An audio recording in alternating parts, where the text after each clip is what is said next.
ഞാൻ എല്ലാ ദിവസവും രാവിലെ 7:30 മണിക്ക് മുമ്പ് എഴുന്നേക്കുപോയി. അത് നല്ലതാണ്. എല്ലാം ഉണ്ടാക്കിയ? എല്ലാം ഉണ്ടാക്കി. ആഹാ, അപ്പൊ എനിക്ക് പണി കുറഞ്ഞല്ല ഇന്ന് മുതൽ. എന്നാ മോളൊരു കാര്യം ചെയ്യും, ഇതൊക്കെ എടുത്തു വെച്ചോ. അപ്പൊ ഇപ്പൊ തന്നെ ചായ കുടിക്കാനായിട്ട് വരുമല്ല.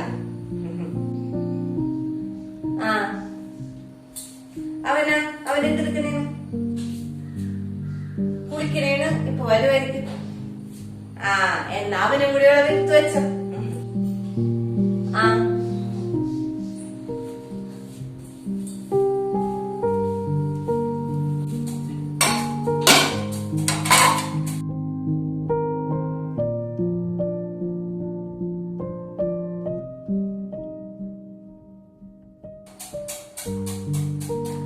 എന്തിനാണ് 4 പ്ലേറ്റ് എടുക്കണത്?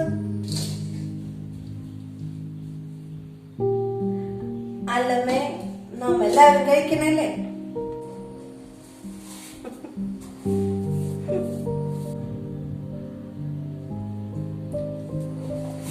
മോൾക്ക് ഇതൊന്നും വീട്ടിൽ നിന്ന് പറഞ്ഞു തന്നിട്ടില്ലേ?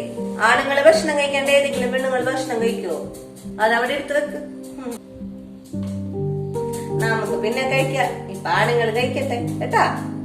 2 പ്ലേറ്റ് അങ്ങോട്ട് വെച്ചേക്ക്.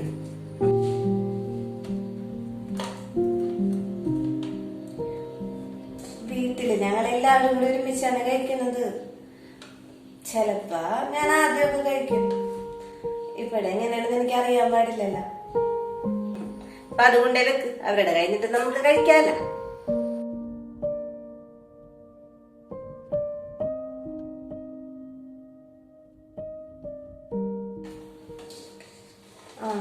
ശരി.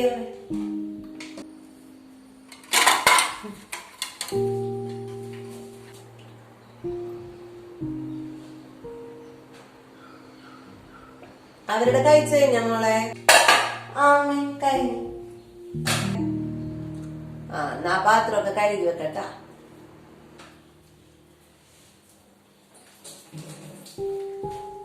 എന്നാ പിന്നെ നമുക്ക് കഴിച്ചാലാമേ.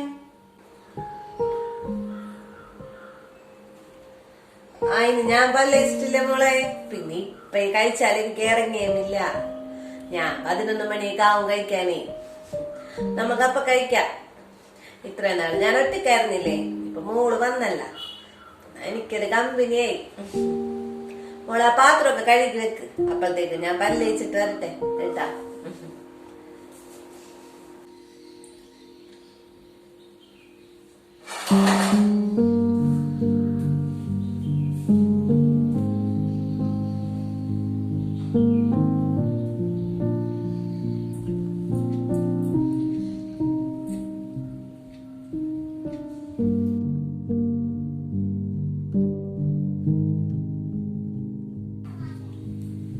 ടിവി കാണണേനാ?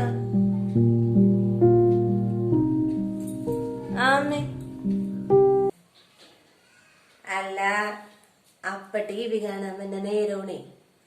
അപ്പൊ ഇപ്പൊ ഇങ്ങനെ ഇവിടെ ഇരുന്ന് ആരും ടിവി കാണാറില്ല. റിമോട്ട് ഇങ്ങാട് വന്നേക്കും മോളെ.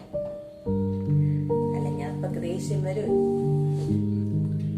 വീട്ടില് ഞങ്ങളെല്ലാവരും കൂടി ഒരുമിച്ചിരുന്നാണ് ടിവി കാണാറുള്ളതേ.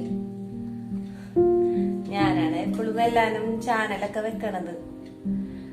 അപ്പൊക്ക് അങ്ങനെ കൊഴപ്പൊന്നുമില്ല. ഞാൻ വെക്കണതൊക്കെ കണ്ടോളൂ.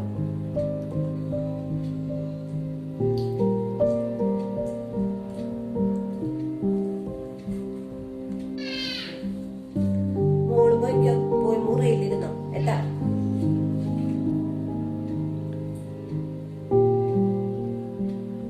ഇവിടെ പണ്ട് തുടങ്ങി അങ്ങനെയാണ്.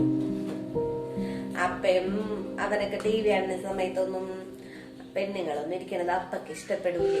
അതാണ്. അല്ലെങ്കിൽ അപ്പ കാണുന്നതൊന്നും നമുക്ക് ഇഷ്ടപ്പെടുന്നതല്ല. വല്ല വാർത്തയൊക്കെ കാണുള്ളൂ. ഞാൻ ആ സമയത്ത് വല്ലതൊക്കെ പോയി കിടന്ന് ഉറങ്ങും. മോക്ക ശീലായിക്കോളും.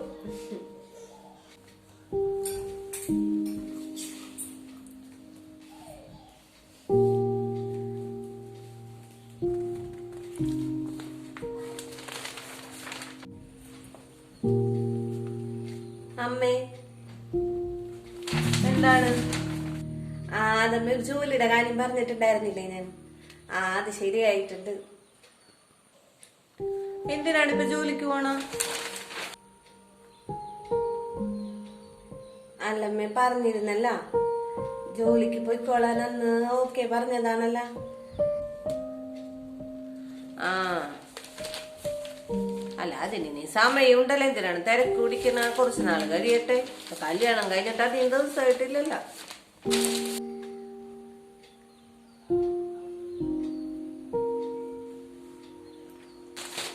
അല്ലെങ്കിൽ തന്നെ ഇപ്പൊ ജോലിക്ക് പോകേണ്ട കാര്യം എന്താണ്? അവന് നല്ല ശമ്പളമൊക്കെ ഉള്ള ജോലി ഉണ്ട്.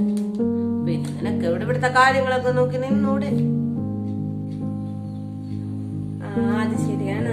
പക്ഷെ അവര് വിളിച്ചിട്ടുണ്ടായിരുന്നേ, വേഗം ജോയിൻ ചെയ്യാൻ പറഞ്ഞ എന്റെ അടുത്തേ. ഇവിടെ വെറുതിരിക്കണേണല്ല. ഏട്ടനോട് ചോദിച്ചു, ഏട്ടൻ പോയിക്കോളാൻ പറഞ്ഞു. ആണോ? ആ, അപ്പടെ അടുത്ത് ഞാനൊന്ന് പറഞ്ഞു നോക്കട്ടെ. എന്തായാലും ചെല്ലി. എന്നാ മതി, ചോദിച്ചിട്ട് മതി. ഞാനേ തീരുമാനം പിന്നീട് പറഞ്ഞ കേട്ടാ. ഇപ്പൊ അങ്ങോട്ട് പോവാനായിട്ട് തയ്യാറാവില്ലേ? അപ്പടെ അടുത്തും കൂടി ചോദിക്കട്ടെ. അപ്പക്ക് ഇങ്ങനത്തെ കാര്യങ്ങളിലൊന്നും വലിയ താല്പര്യം ഉണ്ടാവൂല. പിന്നെ ചോദിച്ചിട്ട് പറയാ കേട്ടാ. വലിയ പ്രതീക്ഷ ഒന്നും വെക്കണ്ട. ഇവിടെ അങ്ങനെ പെണ്ണുങ്ങള് ജോലിക്ക് വിട്ട് കൊണ്ടുവന്നിട്ടൊന്നും വേണ്ടേ. അതാണ്. എന്തായാലും ചെല്ലി.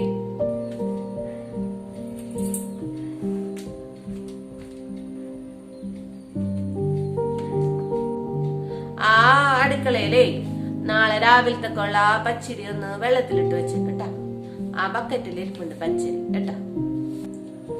ആ ചെയ്യാമേ.